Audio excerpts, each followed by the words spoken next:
At one point in time, a lot of our leaders were concerned that they were going to be asked to just sit down and sign another treaty.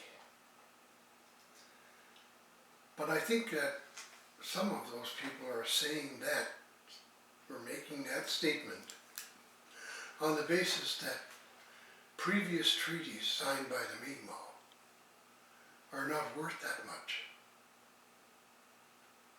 You know, but that's the same kind of thing that we have been told by the bureaucrats in government.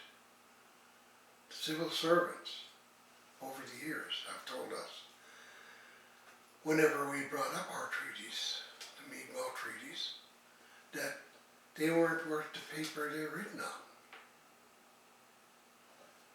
on. But if you study those treaties, if you study what the Supreme Court of Canada has stated about those treaties, they're worth something.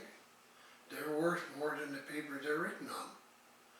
There's a lot in those treaties. And whatever was written into those treaties is forever. When the Mi'kmaq signed them, they made sure that those treaties would be forever. What do? They guarantee a way of life. Doesn't specify that it would be the same way of life at the time the treaties were signed, just a way of life.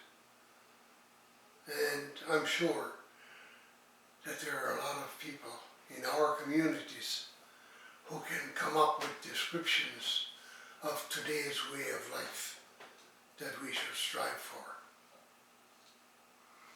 Those treaties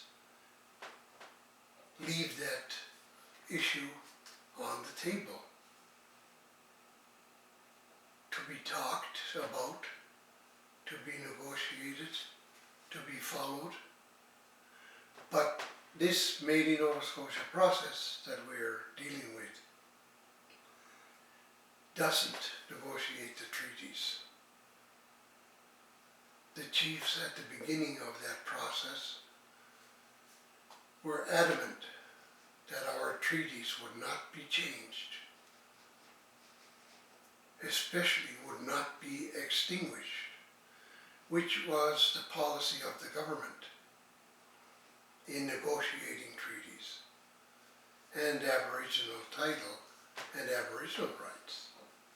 Whenever they came to agreements in negotiation, their agreement that they would want signed always included extinguishment of all those rights. And the chiefs of Nova Scotia made sure that that would not be the way that it's done here in Nova Scotia. So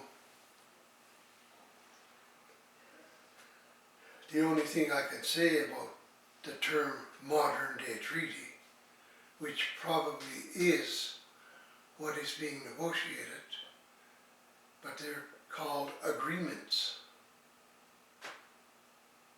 You know, there will be a final agreement,